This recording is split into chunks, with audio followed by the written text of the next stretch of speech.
Hey, Mike Matthews here, and welcome to another episode of Muscle for Life. Thank you for joining me today. Now, as you can imagine, I have fielded a lot of communication and a lot of questions over the years. I've easily gone through over 200,000 emails, social media comments and messages, and blog comments since I got into the fitness racket back in 2012. And some questions pop up more often than others, and some are very topical. Sometimes they are related to things that a lot of people are talking about. And so I thought it would be helpful to take some time on the podcast now and then and answer questions that people are asking me, ones that I think all of you out there may benefit from or may enjoy as well. And so in this podcast, I'm going to answer one of those questions, which is how effective are negatives, are heavy eccentric reps? Now, if you have questions for me, shoot me an email, mike@muscleforlife.com. Please try to keep it as brief as possible because I get a lot of communication every day, and you will hear back from me. It may take me a week or two or maybe 3 if I am particularly behind, but you will get an answer. And if your question stands out as something that I think I should also answer publicly, then I may feature it on an upcoming Q&A. Also, if you like what I am doing here on the podcast and elsewhere, definitely check out my sports nutrition company, Legion, which, thanks to the support of many people like you, is the leading brand of all natural sports supplements in the world. And we're on top because every ingredient and dose in every product is backed by peer-reviewed scientific research. Every formulation is 100% transparent. There are no proprietary blends, for example. And everything is naturally sweetened and flavored. So that means no artificial sweeteners, no artificial food dyes, which may not be as dangerous as some people would have you believe, but there is good evidence to suggest that having many servings of artificial sweeteners in particular every day for long periods of time may not be the best for your health. So while you don't need pills, powders, and potions to get into great shape, and frankly, most of them are virtually useless, there are natural ingredients that can help you lose fat, build muscle, and get healthy faster, and you will find the best of them in Legion's products. To check out everything we have to offer, including protein powders and bars, pre-workout and post-workout supplements, fat burners, multivitamins, joint support, and more, head over to buylegion.com/Mike. That's BUYLEGION.com/Mike. And just to show you how much I appreciate my podcast peeps, use the coupon code MFL at checkout and you will save 20% on your entire first order. Okay, so let's get to today's question, which is how effective are negatives, are heavy eccentric reps? Well, to answer that, we have to first define negatives. What am I talking about for those who don't know? And during most resistance training exercises, you have 2 types of muscle action. You have concentric and eccentric. And the concentric actions involve shortening a muscle, like when you are lifting the weight upward in a biceps curl, for example. And the eccentric actions involve lengthening the muscle, like when you're lowering the weight in a biceps curl. Now, research shows that only doing the eccentric portion of an exercise, so only lowering the weight on the dumbbell curl, for example, is slightly superior for muscle building than only doing the concentric portion, the contraction, which is surprising to many people who are into weightlifting and who didn't know that. It's a bit counterintuitive because many of us weightlifters have always been very focused on contracting muscles as hard as we can. We think that that's the real anabolic stimulus of training. And many people neglect the eccentric, the lowering of the weight in the biceps curl, for example. They just kind of let the weight fall down so they can get ready to contract again. And that's a mistake because the eccentric portion is an important part of the exercise. It is part of the training stimulus. And so much so that if you had to choose between just doing concentric contractions in your workouts and eccentric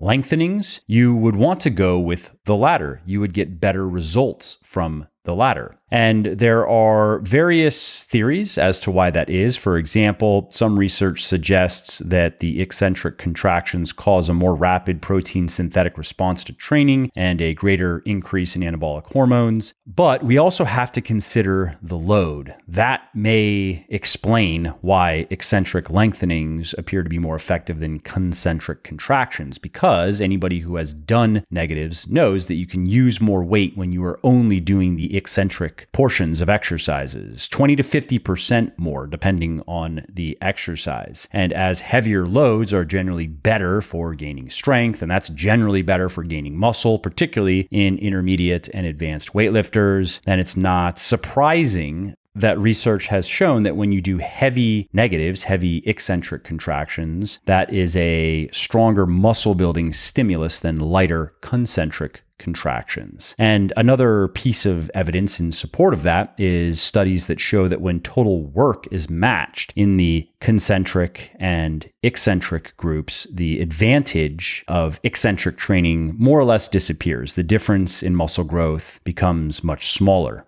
And so then, if the main benefit of eccentric training is that you can use heavier weights and that forces your muscles to work harder, you may be wondering if you should be doing a lot of it then. Should you be doing only eccentric training? Should you do nothing but eccentric training, maybe on certain exercises for short periods of time, maybe 2 weeks or 4 weeks? Well, no, you should not just be doing eccentric training in your workouts or even doing primarily eccentric training. Most of your training should be traditional, conventional, concentric followed by eccentric. Research shows that that produces the best overall results. But two things. One, you should pay attention to the eccentric phases of any exercises that you're doing. You should make sure that you are controlling the weight as your muscles lengthen. For example, when you're squatting and you're sitting down, that is the eccentric phase of the exercise for your quadriceps. Your quadriceps are getting longer, they're lengthening, and then when you stand up, they shorten. And what you don't want to do is basically let your butt fall to the floor as fast as you can get it down there. You don't want to just free fall down and then try to catch yourself as you get close to depth and then stand back up. Instead, your descent should be quick. It should only take a second or so, but it should also be controlled. You should feel tension in your lower body. Well, really, because it's a squat, you're going to feel tension everywhere, but you can focus on the tension in your legs and your glutes, for example, to make sure that you are using your lower body to control that descent. I mentioned the biceps curl earlier as well. Same thing goes for there. You don't want to curl the weight up and really squeeze your biceps hard and then just drop it. The same thing goes for pressing. When you're benching, for example, and you're lowering the weight, you are stretching, lengthening your pec muscles, and you want to make sure that that is a controlled lowering of the bar. It shouldn't take several seconds. You don't want to do super slow training. That is less effective than traditional 101 or 111 training. 1 second down, slight or no pause, and then 1 second up. But again, what you don't want to do is just drop the bar and let it free fall to your chest. And then even worse, you can compound that error by letting it bounce off your chest and then finally pressing it back up. It should touch your chest, but just barely. A little cue you can think with is imagine there's an egg on your chest and you got to touch it, but not break it. I understand that's probably impossible when you are benching a lot of weight, but it's just a useful cue to prevent you from bouncing the bar off your chest and to remind you to control the bar as it goes down. So just to reiterate, most of your training should be traditional weightlifting, but you can supplement it with negatives if you want. You don't have to. It is almost certainly not going to make much of a difference in the big picture one way or another. For example, you can gain more or less all of the strength and muscle that is available to you genetically without ever doing a set of negatives, but you may like them. You may just find them fun. Some people do, and that's a reason to include them in your training. And if you respond well to them, and some people seem to respond better than others, you may gain muscle and strength a little bit faster if you include some negatives in your programming.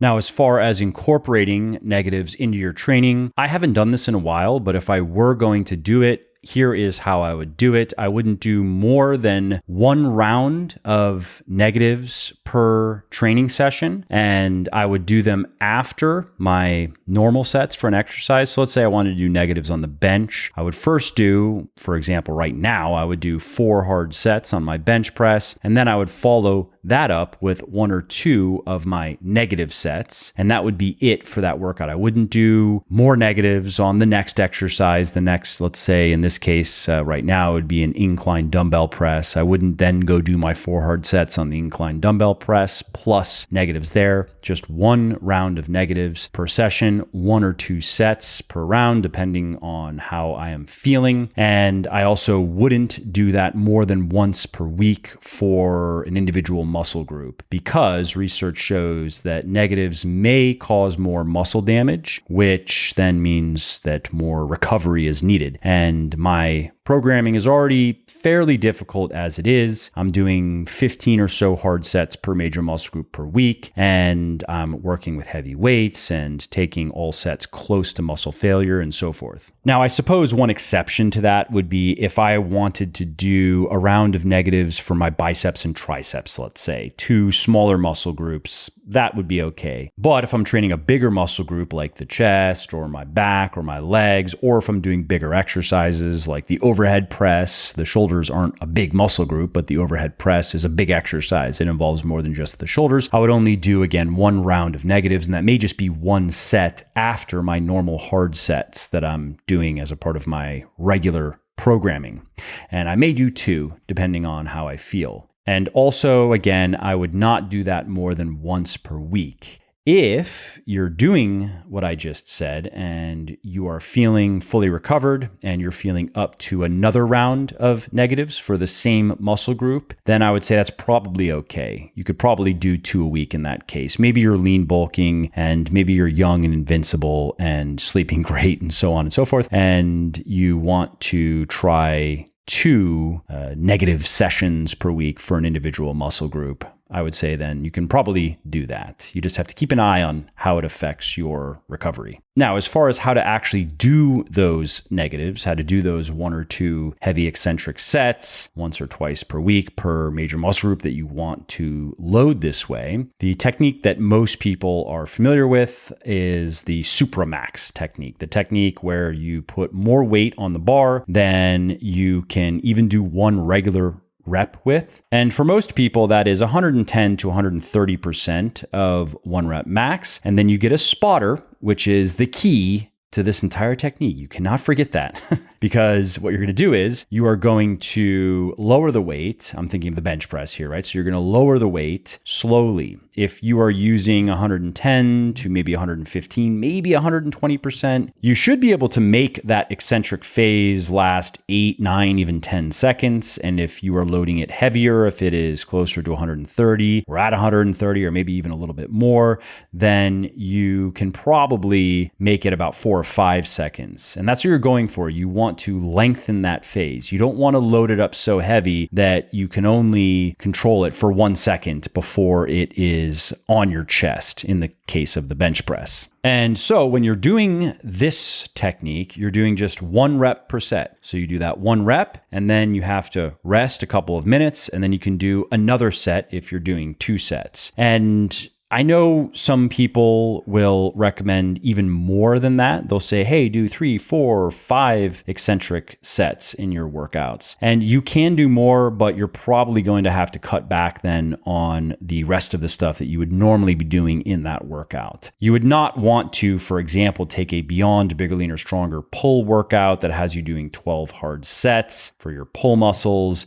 and then add 3 or 4 heavy eccentric sets on top of that. That is too much for 1 session. You would have to cut back on your normal sets. And I personally wouldn't want to do that because I know that it is the conventional training that drives progress. And if I am including some negatives, doing it partially just for fun and partially because it may goose my gains just a little bit. But hey, that's me. Your mileage may vary, right? You may find that certain muscle groups of yours respond really well to negatives, and so you may want to put more emphasis on them than I would. Not more than just conventional training, of course. That would just be silly, but you may want to do 3, 4, or even 5 sets of negatives in a workout. Just know that you may have to dial other things back if you are going to do that, especially if you're going to do that for several weeks or even a couple of months of training. Now, one other method of negatives that I want to share with you is particularly useful because you don't need a spotter, and it's also a bit different. And if you are going to include eccentric training in your programming, you should probably try both of the methods, the Supramax and this one I'm just going to share with you, and see what you like more. I always preferred the Supramax, the overload method, but this other method is the slow rep method, which really is what it sounds like. You are taking normal training weights in the range of 60 to maybe 85% of your 1 rep max, and you are performing the concentric phases explosively. So you're contracting your muscles explosively, and then you are slowing down the eccentric phases. And how slow depends on how much weight you have on the bar. If you're using 60, 65, maybe 70% of your 1 rep max, you should be able to drag out those lengthening phases to 8 or maybe 10 seconds. But if you're going with a heavier weight, if it's like closer to 80, 85% of your 1 rep max, then you're probably only going to be able to do 4 or 5 seconds, but that's fine. You just want to make sure that you are slowing down the eccentric phases when you're doing negatives. 3 to 12 seconds or so for those lengthening phases is the rule of thumb. And as far as reps, if you are using lighter weights, you're going to be able to do more reps, 6, 7, maybe even 8 reps. And if you're using heavier weights, it's probably going to be 4 or 5. All right, well, that's it for this episode. I hope you enjoyed it and found it interesting and helpful. And if you did, and you don't mind doing me a favor, please do leave a quick review on iTunes or wherever you're listening to me from, in whichever app you're listening to me in, because that not only convinces people that they should check out the show, it also increases search visibility, and thus it helps more people find their way to me and learn how to get fitter, leaner, stronger, healthier, and happier as well. And of course, if you want to be notified when the next episode goes live, then simply subscribe to the podcast and you won't miss out on any new stuff. And if you didn't like something about the show, please do shoot me an email at mike@muscleforlife.com, just muscle, F-O-R, life.com, and share your thoughts on how I can do this better. I read everything myself, and I'm always looking for constructive feedback, even if it is criticism. I'm open to it. And of course, you can email me if you have positive feedback as well, or if you have questions really relating to anything that you think I could help you with, definitely send me an email. That is the best way to get a hold of me, mike@muscleforlife.com. And that's it. Thanks again for listening to this episode, and I hope to hear from you soon.